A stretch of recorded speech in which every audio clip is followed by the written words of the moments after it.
Welcome to Cleveland, where the Republican Party is beginning to gather for its national convention. Hundreds of delegates are in town already for the sometimes arcane and sometimes very important committee meetings that kicked off earlier today. Just behind me is the Quicken Loans Arena. That's where the delegates are expected to make Donald J. Trump their official nominee for president next week. But this week, the nation's attention, understandably, is still mostly focused elsewhere. It was a weekend of more conflict between protesters and police officers all across the country. On Friday, there were calls for unity from Hillary Clinton and Donald Trump in the wake of the shootings in Louisiana, Minnesota, and, of course, Dallas. Today, though, brought an unambiguous shift in tone from the presumptive Republican nominee at a campaign event in Virginia Beach, where he read an extended statement from teleprompter about his candidacy in the wake of these tragedies.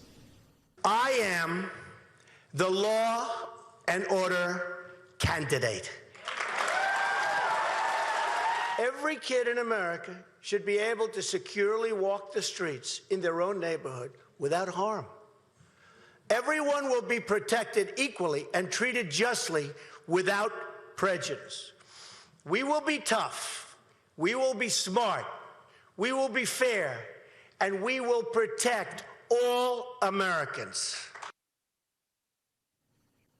Those words were barely out of Trump's mouth, and people were already comparing what he said to the remarks Richard Nixon made using comparable rhetoric when he won the White House in 1968 during his comeback for the White House. So let us have order in America, not the order that suppresses dissent and discourages change, but the order which guarantees the right to dissent and provides the basis for peaceful change. And tonight it's time for some honest talk about the problem of order in the United States. So, John, as the nation continues to grieve the tragedies of last week, wrestles with how to respond to them appropriately, how are both candidates, Trump and Clinton, dealing with them? And what is the potency of this new message from Trump about being the law and order candidate? Well, we have to step back to Friday when we did the show, we hadn't yet heard Hillary Clinton's message. We hadn't seen yet Donald Trump's video. The two of them, there was surprising synergy between the two of them in a lot of ways. Trump spoke of both the tragedy in Dallas and also spoke of the tragedies in Louisiana and Minnesota with equal weight. You could have expected him to play the law and order card there and just focus on the police officers in Dallas. Did not. He and Hillary Clinton said things that, as you and I spoke about over the weekend, you could imagine either one of them saying some of the same things. Today, Donald Trump's in a different place, and he is Nixonian in what he's doing. And this comes in the back of Rudy Giuliani over the weekend, really kind of staking out an aggressive argument against Black Lives Matter, saying they're putting targets on the back of police officers. That's where the Republican Party's rhetoric seems to be drifting, and Trump seems to be embracing that. He hasn't gone as far as Giuliani did over the weekend, but that is the unmistakable drift of where we're headed right now if Trump keeps going in this direction. Trump also did again today mention the two victims of the police shootings last week. So he's not going all the way on one side, but this is a change, and it is a change that Republicans have used effectively. It plays to Trump's strength. David Axelrod always talks, President Obama's advisor talks about how the public often looks for the opposite of what they have in an incumbent president. A remedy. And critics of President Obama would say he's been weak and he has not done enough to bring the country together. Trump is saying he's a unifier and he's tough and strong. It's going to be fascinating. Hillary Clinton has, with the exception of a tweet or two, has not commented since Friday. It's going to be fascinating to see if she tries to compete with Trump on this notion of being for law and order. Well, I can't. It's hard to imagine that she would, given just the politics of it, where she wants to be and where her base is. You know, except if you think about the Clintons in Arkansas. They never want to be outflanked on law and order. But as you know, they've moved a long way to the left in Hillary Clinton's candidacy. She's no longer a new Democrat, at least if you mark her words of the way she's campaigned to try to fend off Sanders in this campaign. I really think, the 1968 analogies are sometimes overdone. And, we're still in the middle of this summer. There's a long way to go. We're here in Cleveland. There could be demonstrations and worse on the streets right below where we're sitting. And this could look a lot like 1968 soon. But these echoes, Trump has not gone full George Wallace on this issue yet. There have been those who've compared him both to Wallace and to Nixon. Is Hillary Clinton the Hubert Humphrey here? Because as you point out in your read at the beginning, Richard Nixon won that race. And he won that race, but the key was that he won it when there was a scared white majority, silent majority, as he called it, not what we have now where the demographics of the country have changed a lot. In an interview we did last week with some of the Clinton high command, including the campaign manager, Abu Mulk, on Trump that aired on the circus. We said, is there anything that Trump has done, the Trump campaign's done, that's kind of put you on the defensive, that's made your job harder? This is something, that crafting of that speech today, it certainly puts them in a position where they have to figure out how to respond. Correct. They may not be threatened by it. They may figure it out. But Trump saying that he's the law and order candidate is something that Brooklyn is now going to have to look at and say, how do we respond? And we haven't heard from Hillary Clinton yet on that. Yeah, and I think, that, again, there's one doesn't want to make any of these things too schematic or too black and white. Interestingly, the point of Trump, the criticism, that the remedy that Trump's providing to Obama, you also hear those on the left who are criticizing President Obama for having been too equivocal and trying to strike a balance, when from their point of view he should be, and presumably they will think Hillary Clinton should be, staking out a very strong argument on the opposite side, sympathizing mainly with African Americans and not at all with those white police officers. These are very tough issues for the country. They're very tough issues for politicians, and we're not trying to overly politicize it. No. But there's no doubt that Trump has put a different emphasis on his position today that really puts this thing into play now and makes the events that come up and how they handle them really key to what's going on in this race. Yeah, and I'm going to move on, but we'll talk about this some more. Tomorrow, President Obama and former President George W. Bush are going to head down to speak at a memorial service for the 5 police officers killed in Dallas last week. They will be in that city with Vice President Joe Biden, who's also expected to attend. Funeral for Philando Castile, the Minnesota man who was shot by police in front of the seat of his car, is on Thursday. In any other presidential election year, the week before a national convention would be dominated by news of committee meetings, running mate announcements, and the keynote speaker lineup. Mark, we haven't gotten much of that even from Donald Trump yet, so my question is, how will the focus and coverage of these tragedies impact, just speaking of Trump right now, how will they impact the things he's got to do? Pick a running mate and roll out his convention. In both of the last 2 Republican conventions, there were natural disasters leading up to the convention that caused the campaigns, the McCain campaign, the Romney campaign, to have to react. Those were big stories. This is a big story, too. And I don't envy the Trump campaign as much as they had, they need to pick a running mate. They've still been announced their convention schedule.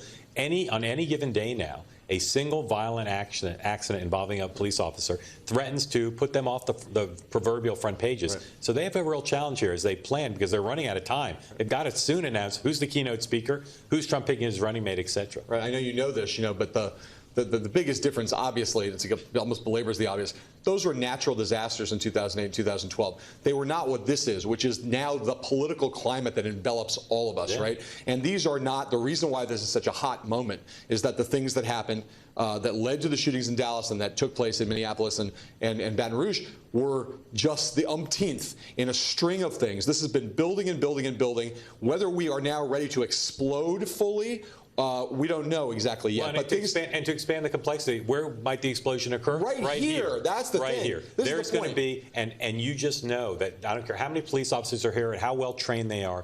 There are going to be moments of tension, and even if everyone's on their best behavior on all sides, it's still going to be problematic. So the Trump campaign has a lot of choices to make, and they have to make them without knowing what the future holds in the next 7 days. Just remember, the thing was that again, to go back to our 1968 analogy, in 1968.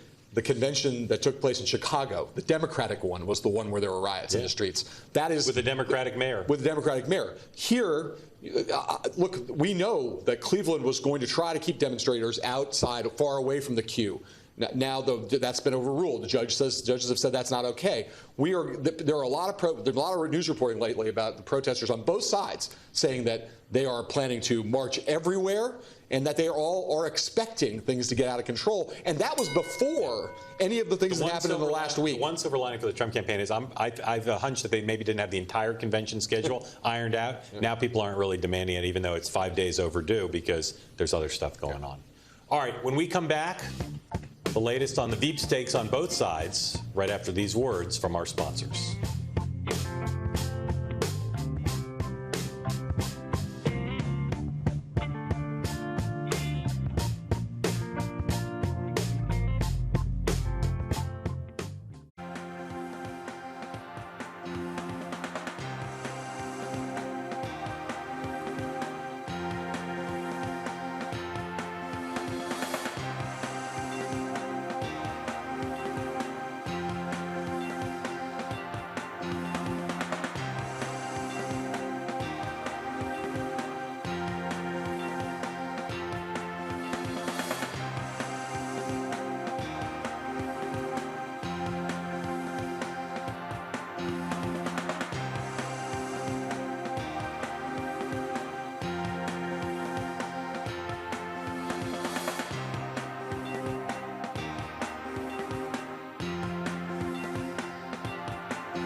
One of the biggest questions in politics, even with everything else that's going on, is still who Donald Trump will pick as his running mate. Trump has been floating a new potential sidekick these days. That's retired Lieutenant General Michael Flynn, who's been advising GOP candidate on foreign policy. But Trump has also been appearing on the campaign trail with allegedly leading contenders on his purported VP shortlist, giving them all a chance to audition for the job. Today in Virginia Beach, Virginia, it was Christie's turn to describe what kind of a president the Donald would be. We need a president who once again will put law and order at the top of the priority of the presidency in this country.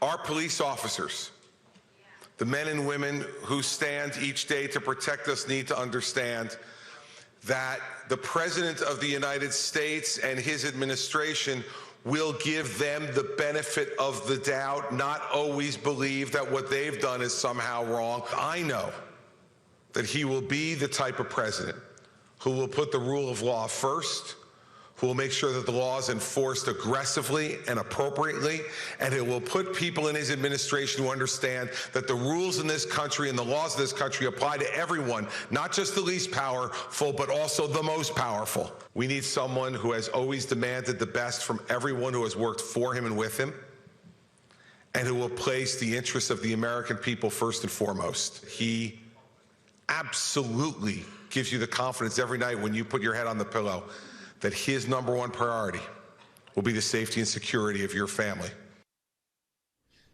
Tomorrow, Trump hits the trail with another top, perhaps actually the top VP contender. That's Indiana Governor Mike Pence, who is also practicing his audition today when speaking to reporters out in the world of Indianapolis. I think we need strong leadership supporting our troops, strong leadership to get this economy moving again, and we need clear-minded leadership to make common sense conservative appointments to the Supreme Court of the United States, and I'm prepared to make that case anywhere across Indiana and anywhere across this country that Donald Trump would want me to. Mark, I generally prefer to try to ask you questions that I've not ever asked you before because they generally yield more interesting answers, but this is a familiar question, but we're getting now close. Where, at this moment, do you think Trump's Veepstakes cogitations stand? Here's the combination of my reporting and my Spidey sense. Oh, Spidey. I'm downgrading the possibility that there's a surprise pick. Yeah. I believe that Trump, with his gut, wants to pick Christie, but his head is telling him pick Pence. I don't believe there's anyone in Trump's orbit who is against Pence. I believe there are people who think either Newt Gingrich or Chris Christie have risks associated with them that are not worth taking on. Mike Pence is qualified. He'll be seen as qualified. There'll be some people will attack him for various things, but I think he's headed towards picking Pence, but he could change his mind. How's that? It's okay. It's not bad. I like those two candidates. Look, I have always thought that I think Pence makes a lot of sense on paper. I don't know what the chemistry is like between the two of them. I can't imagine that personal chemistry is not going to matter a lot to Trump. So, you know, that's why I say he'd rather have Christie. Well, that's in his gut. But I think the question is he may just end up there. I mean, I think of Trump as a gut guy, right? And I don't mean that in a demeaning way. I just mean I think he goes with his instincts a lot. So I still think Christie's got to be in that race. I do not think Newt Gingrich will be on the ticket. I think for a million reasons that Trump, both in terms of head and heart, won't end up there. The general who backtracked and changed his position on abortion ostensibly in the last 24 hours just kind of illustrated how difficult it is to put somebody on the ticket who's never really had a political career before. I imagine, but I also continue to think that the notion of a surprise pick is still conceivable, that this is all head fakery and that there's a fully vetted, they're just lying about the numbers on the short list. There's a fully vetted other who's ready to pop. Yeah. You know, the thing about Mike Pence is he gets all upside and the downside is pretty limited, and he's qualified. Yes, and importantly, you're right. People will attack Pence for being way too conservative, but reporters love attacking. Everybody loves attacking Trump. And Trump is such a big target that Pence will be small by comparison. All right, moving on. At last, from the point of view of Brooklyn, Bernie Sanders is ready to endorse Hillary Clinton. It's expected to happen tomorrow at a joint rally in New Hampshire. While he's not under consideration to be on the ticket, Sanders' long-anticipated backing does reopen the conversation of what kind of running mate Clinton might choose and can choose. So, John, she's got Bernie Sanders in hand. Where does that leave her search for a running mate? Well, the big event in the Veepstakes world of Hillary Clinton is Thursday when she's going to be in Virginia, in Northern Virginia, in the suburban Washington, D.C. with Tim Kaine. Doing her own set of tryouts, perhaps. Maybe doing that. You know, we saw her do a little audition with Elizabeth Warren, and now we get to see Tim Kaine. Look, I think there's a good reason why Tim Kaine has always been at the front of her list. I think he continues to be at the front of her list. My view, as you know, was and continues to be that if she believes that the thing that's standing in her way to the presidency is getting Bernie Sanders voters over, that makes the case for Warren. But Sanders' endorsement will help diminish her worry about that, which will lead her more likely to Kaine, I think. I don't think there's any chance Clinton will pick before Trump. And if Trump picks Pence, the biggest rap on Kaine for people is it's not exciting. You know, if you went out and had dinner with Tim Kaine and Mike Pence and were asked to choose which one was more exciting, you might have trouble picking. They're pretty similar in their resumes and their backgrounds. Kaine speaks Spanish, so like you can have a bilingual conversation. That's sort of exciting. There's no reason to worry about picking a guy who maybe is not the most exciting in the world. Yeah. So I've thought for a while it'd be Kaine. Most of the Clinton people I know who have her ear, who have an opinion, are either enthusiastic about Kaine or totally fine with him. Yes. So I don't think she's getting pushback about picking Tim Kaine, and therefore go with somebody vetted by Barack Obama, right, the safe choice. But I will say, if Trump makes a surprise pick, I could see her making a surprise pick. And do not count out the person who popped up recently, which is Tom Vilsack. Do not count out Tom Vilsack. Also a vanilla pick, but someone she really likes a lot, and that's going to matter. All right, up next, delegates have been busy here in the rock and roll capital of the world. We'll check in on what they're up to right after this.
Welcome back. We're here in Cleveland. The Republican convention committee meetings are now underway. In case you haven't been tracking the pregame of the pregame for next week's big conclave, here's a quick scene setter to get you started. Cleveland, Republican convention, here's what will happen. But first, let's go back, way back, before that. 1796, General Moses Cleveland founds Cleveland. No, that's not a typo. They dropped the A in 1831. Too long for a newspaper masthead. Years pass. Things are invented here. The river catches on fire several times. Rock and roll, movies, TV, and politics. 1924, Cleveland holds its first Republican convention. Spoiler alert, they choose Coolidge. 1936, Republicans return to Cleveland. They choose this guy. America chooses the other guy. Republicans choose other convention cities for the next 80 years. But now they're back. Next week. This week, the committee fights.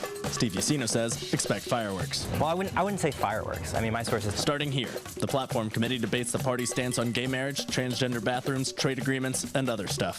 Then comes the rules committee. Never-Trumpers make their last stand. The goal? Unbind delegates and force an open convention. The likelihood of success?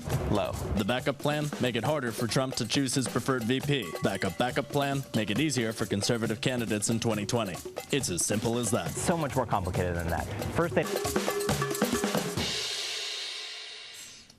Joining us now to update us on all the convention committee debates that are going on and will go on, Ed Martin, president of the Eagle Forum, a conservative pro-life group that has been recruiting delegates to shape the party platform for decades, including this time. Ed, welcome. Thanks, guys. Good to be with you. What's the worst thing that could happen from Paul Manafort and Donald Trump's point of view this week that's in the realm of possibility? I think it's very easy. If there becomes a fight today, tomorrow in the platform, they get to fight in rules, and the theme becomes fight amongst yourselves. I mean, everybody's talking about what's going to be outside. If we, along the way, you've got about 3 steps going before you get to the delegates actually getting here, you know. But which fights are most likely to occur? Yeah, I mean, there's a marriage fight. Gay marriage fight could be one. You could fight over, I think today they sort of dodged the trade one. There was a question of whether some of the free traders would push back on Trump's language. That went away. On the rules, you know, there's the unbinding fight, the conscience one. I think there's going to be a fight. I think a more likely fight is closing the primaries. And actually, one that you have to watch is sort of gutting the RNC, is the way a conservative would say it, but really taking the party power away from the RNC. There's a move to do that. Cuccinelli is leading that move, and I think there's real sense of how are we. A lot of conservatives, that they're not going to unbind and go free, they're going to want to get their pound of flesh. I think that might be one place they get it.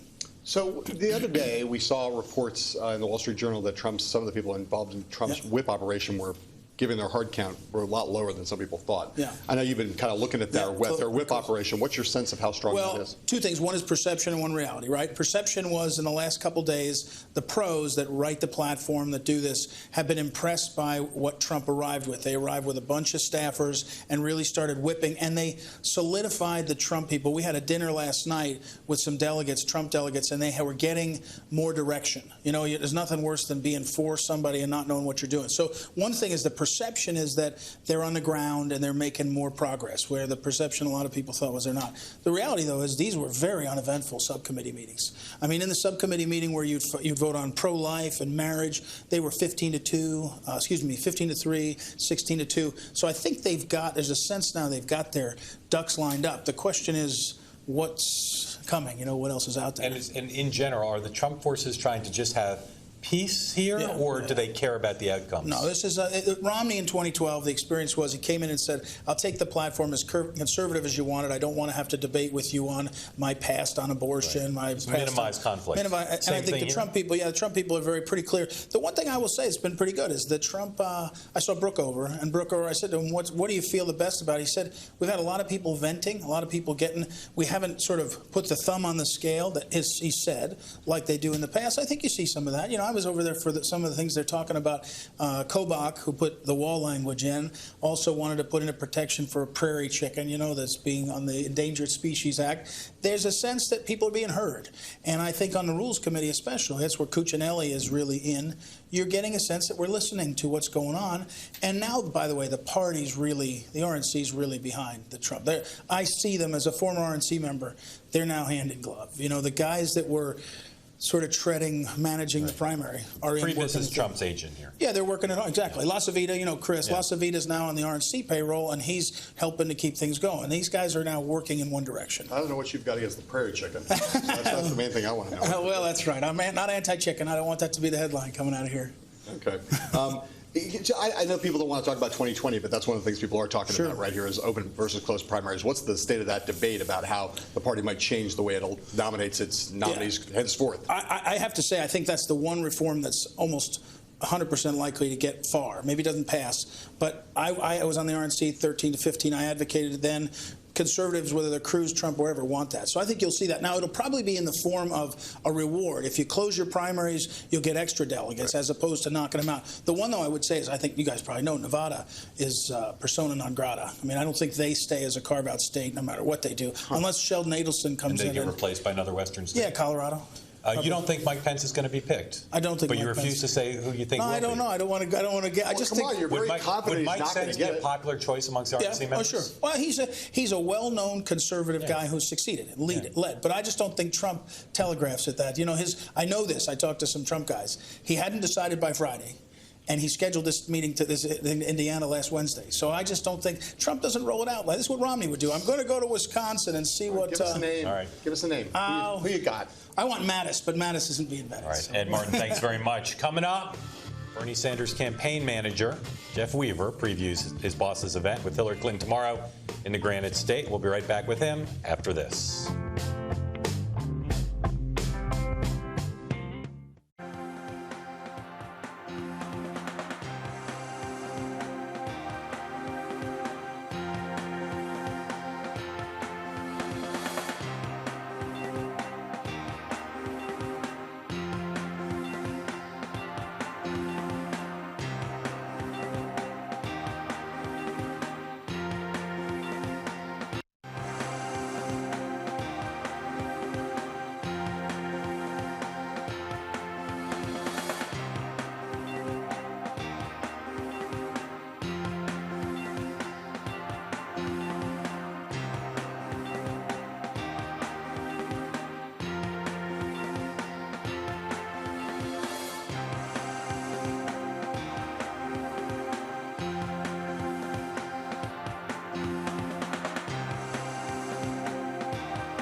With us now from Washington to talk about what's going to happen between Bernie Sanders and Hillary Clinton tomorrow in New Hampshire is Jeff Weaver, Bernie Sanders' esteemed presidential campaign manager.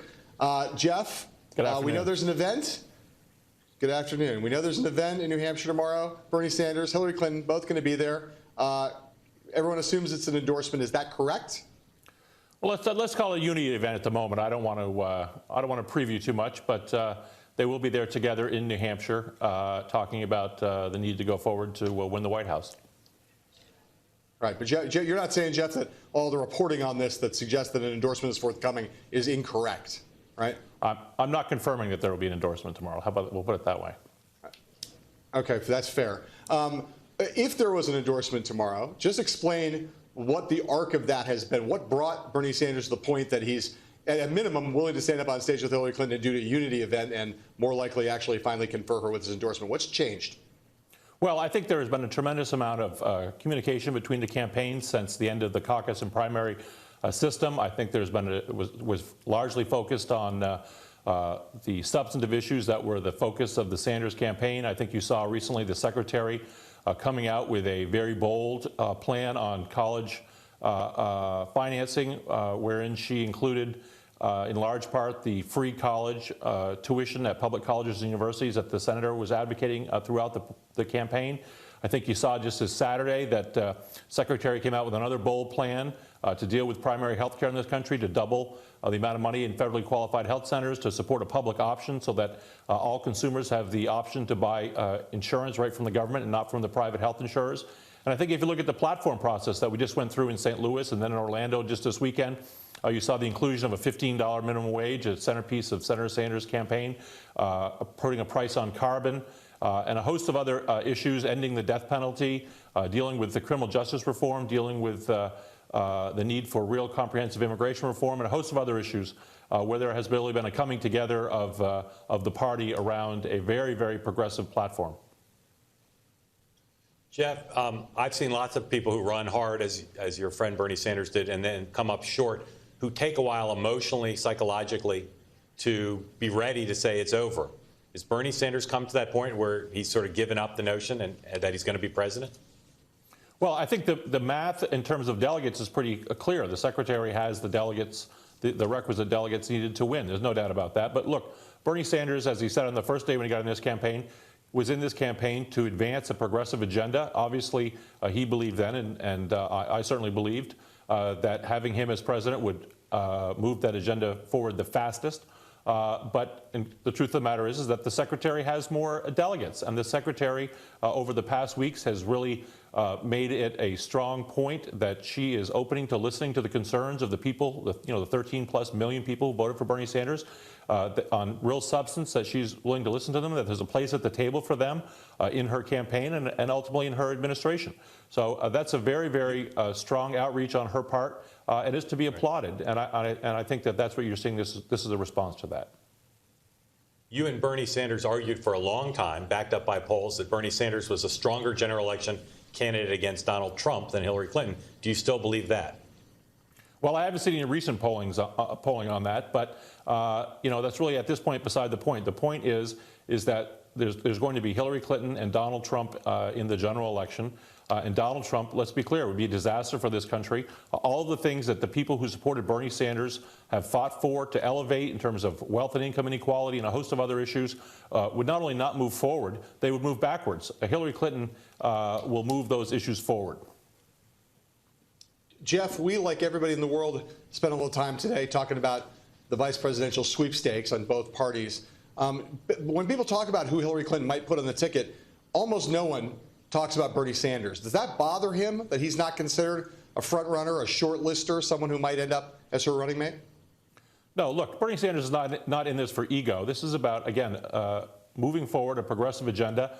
As you know, he is a U.S. Senator from the state of Vermont. He's very proud of that position.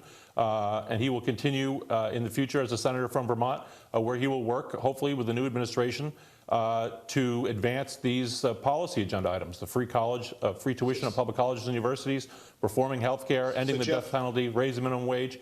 And he can do that most effectively from the Senate seat, I believe. Yes. Right, you think so. So, Jeff, you're saying given a choice, he thinks he can do more good for the agenda by staying in the Senate. So if he were asked to be Hillary Clinton's running mate, he'd say no and stay in the Senate? Well, that's a hypothetical that no one's been presented with. So, but I do think that he will be an extremely effective senator going forward, given his national profile and the millions of people who have supported him and who will continue to support him. Look, let's be clear. The political revolution that he called for, it does not end in Philadelphia, or it doesn't end in November. It continues on, and we hope to keep these millions of people activated, fighting from the outside, while we help to elect people on the inside to advance this agenda. So this is an inside-outside strategy. Senator Sanders will be one of the people on the inside, but still leading people on the outside to push this agenda forward. So, Jeff, one element of this political revolution was opposition to TPP. That was one. You guys won a lot, as you pointed out earlier, in terms of the platform, but you lost on that. Are you guys going to take that fight to the floor of the convention in Philadelphia? Minority report? We didn't get express reference to the TPP, but inside the platform is laid out a whole list of standards that trade agreements have to meet in order to pass muster within the Democratic Party. And certainly the senator believes that the TPP does not meet that standard, and he will certainly continue to fight the TPP in the Senate going forward. The secretary has also said she is opposed to the TPP, and he expects to fight with her to stop it. But, Jeff, you didn't answer my question. Are you guys going to fight over TPP on the floor in Philadelphia or not? I don't anticipate this time that there will actually be a floor fight on TPP. Okay. All right, Jeff. Thank you very much. Appreciate it. Always happy to see you, and be interested to see what happens up there in New Hampshire tomorrow. Coming up, we got some reporters here in Cleveland with us. They're going to open their notebooks on debate prep, planning, and more next. If you're watching us in Washington, D.C., you can listen to us on the radio at Bloomberg 99.1 FM. We'll be right back.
the country's having a different experience of this election than we are. And now you have these two presidential candidates who they get faced with unexpected events, and then how they react to them becomes this real-time test. Are they up to it?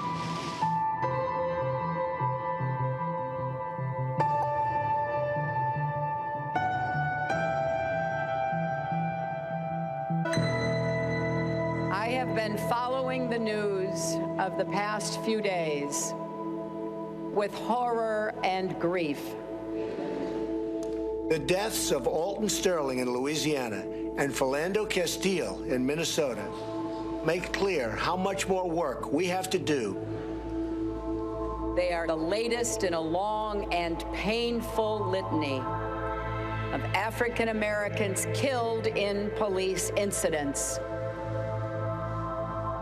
But let's not forget, when gunfire broke out yesterday night and everyone ran to safety, the police officers ran the other way into the gunfire. They're not just police officers. They're mothers and fathers, husbands and wives, sons and daughters.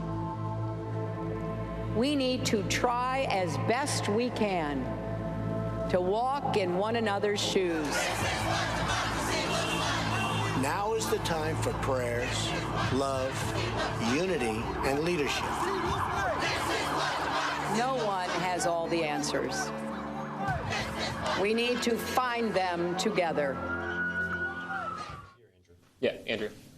We're back here in Cleveland. That was some of the end of last night's episode of The Circus, our Showtime documentary series, in conjunction with Bloomberg Politics. Joining us now here in Cleveland to talk about all things Trump and the convention here next week, Bloomberg Politics reporter Jennifer Jacobs and Andrew Tobias, who reports for the Cleveland Plain Dealer. Thank you both for coming. Jennifer, Veepstakes, you've been reporting on that heavily. Tell us what you think the latest is there. I think it's happening hot and heavy. I truly believe that Donald Trump has no idea who he's going to choose yet. I really do believe that. I know that there's a lot of chatter in Trump world about Indiana Governor Mike Pence as well as New Jersey Governor Christie.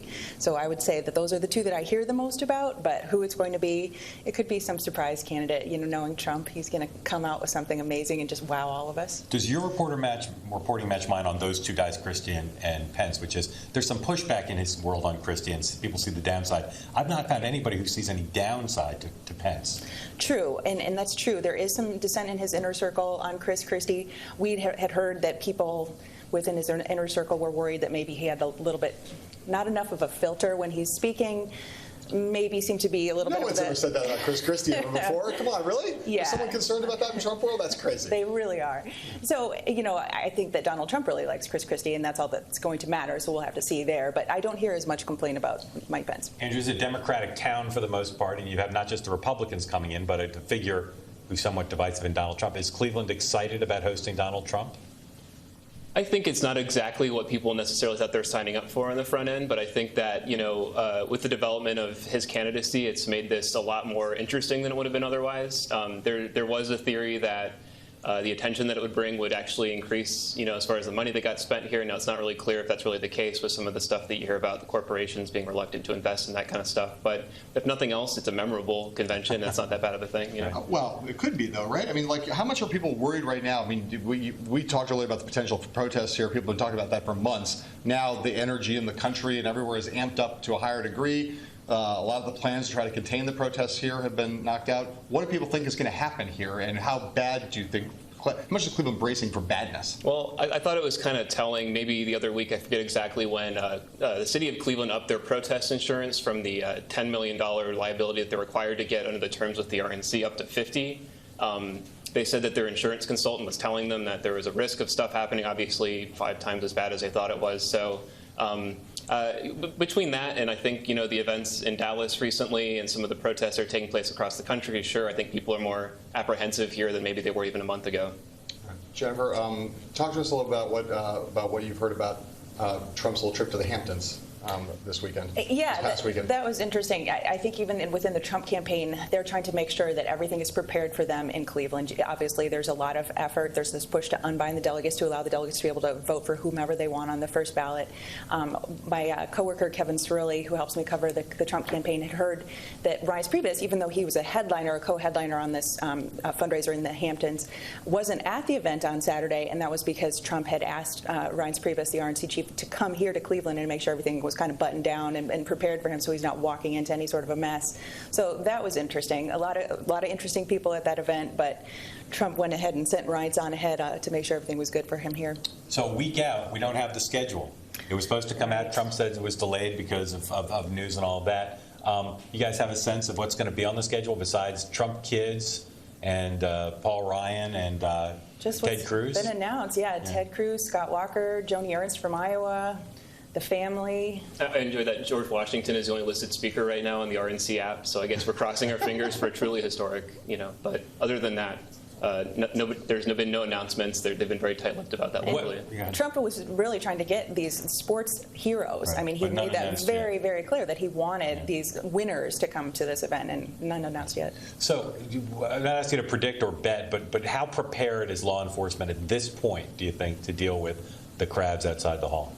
I heard a Secret Service agent, or a former Secret Service agent, who was kind of delivering a training session to the volunteers for this. I forget exactly what the words were that he used, but he said that things just kind of have a tendency to fall into place. So I think maybe, despite the travails of this thing, it's just going to happen whether or not, they're whatever it is that they do. I think that recently they've managed to recruit a lot of state troopers and stuff like that. So I think a lot of the specific numerical concerns that maybe they had even very recently have been resolved. But, who knows?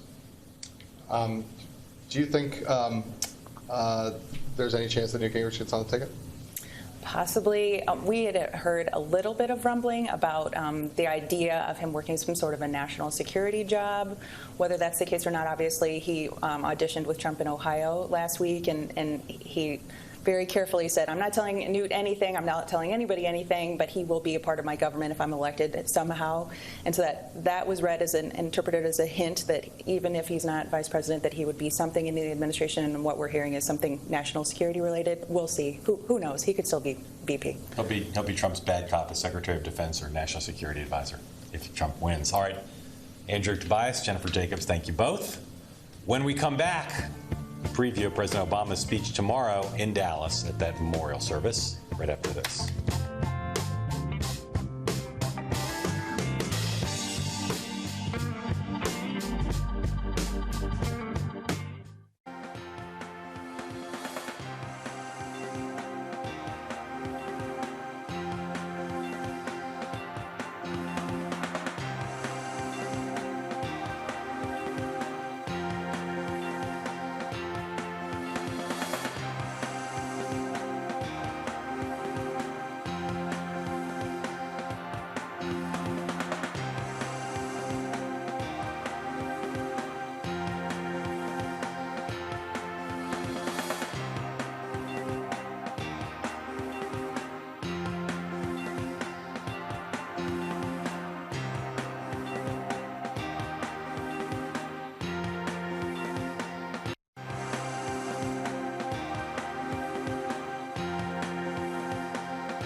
Not only am I the law and order candidate, but I'm also the candidate of compassion. Believe it, the candidate of compassion. But you can't have true compassion without providing safety for the citizens of our country. Without safety, we have nothing. It's the job of the next president to make America safe again for everyone. Everyone. That was more from Donald Trump's remarks today in Virginia Beach, where he spoke about the horrific attack that killed 5 officers in Dallas last week. Joining us now from Washington to talk about Trump, law and order, and more is Bloomberg View columnist, our friend Al Hunt, who has a new column out today titled "The Oldest and Youngest May Determine Presidential Election." Al, I was 2 years old in 1968, but that stuff that Trump is saying sounds a lot like Nixon to me. You covered that campaign. Does he sound like Nixon to you? Yeah, maybe a combination of Nixon, but even more like George Wallace. Donald Trump has always been comfortable playing the race card. As you know, John, that's what the birther issue was all about. And if racial tensions get inflamed in this country, he will no doubt do it again, and perhaps to his advantage. Well, let's talk about that a little bit, Al. The Nixon context, the country was very different in 1968 than it is in 2016. Talk about the way in which the country's changed and the way in which that rhetoric may be less potent given a browner America than it was when Richard Nixon did it. Well, it's a more diverse America, and in some ways it's a more tolerant America. Also, the context of '68 was the Vietnam War, too. So it wasn't just the law, any breakdown of law and order, perceived breakdown at home. It was the whole sense that the country was out of control, and really, in many ways, far more so than is the case today. So I think it was a more appealing issue back then, and Wallace and to an extent Nixon split that vote. I don't think that vote will be as big this time. Al, last week was a bewildering, upsetting series of events for the country. I'm wondering what you think tomorrow means for President Obama, for President Bush, who will also be at the service, what the kind of context is for what needs to happen tomorrow. Well, first of all, I think it's a really terrific thing that they're going to be there together. I think this is a time that calls for unity. This is the sort of occasion where Barack Obama usually really rises to the occasion. He certainly did in South Carolina a year ago. And my guess is he will strike a very delicate but very important balance in addressing these tensions today. And I think that the fact that he's there with the former President Bush will send a very good signal.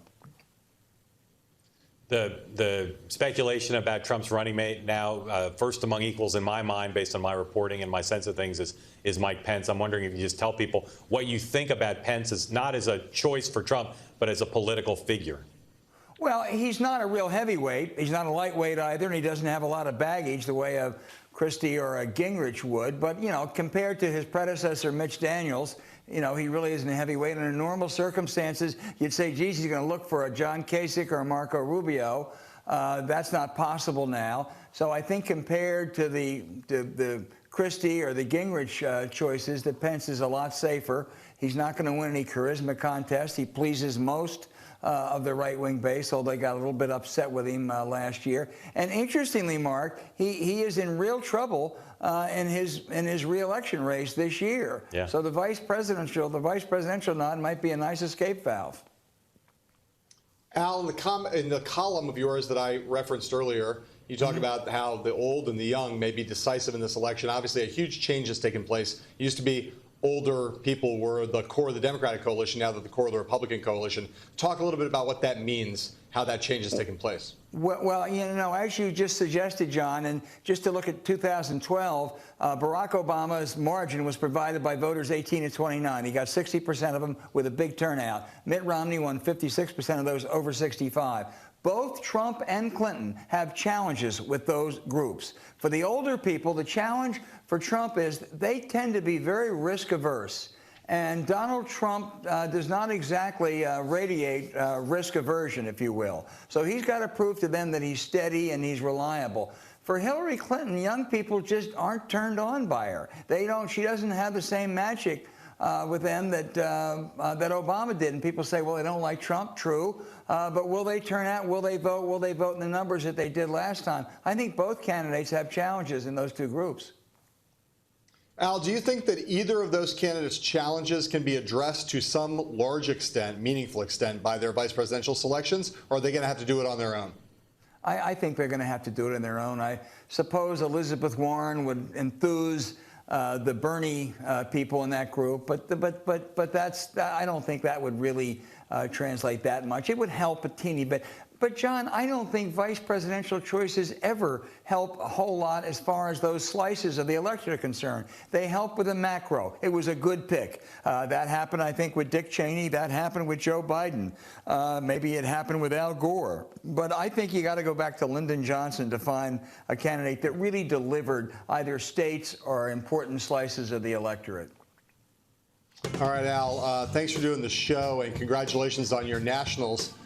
Playing really well right into the All-Star break. We'll be right back from Cleveland after this.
Next up on Bloomberg Radio, first word Asia.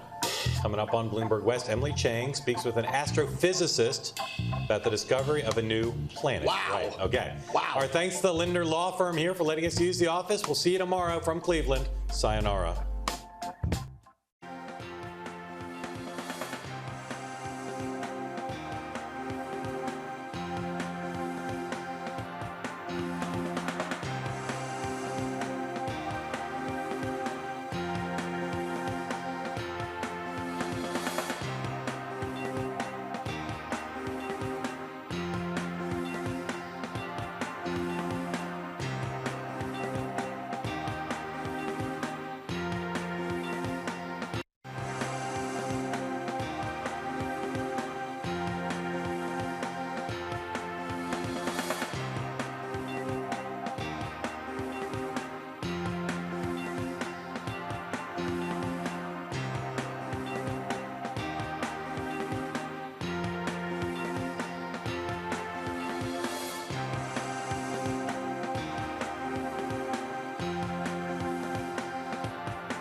I'm Mark Crumpton. You're watching Bloomberg West. Let's begin with a check of your first word news. On Wednesday, UK Home Secretary Theresa May will have a new title, Prime Minister.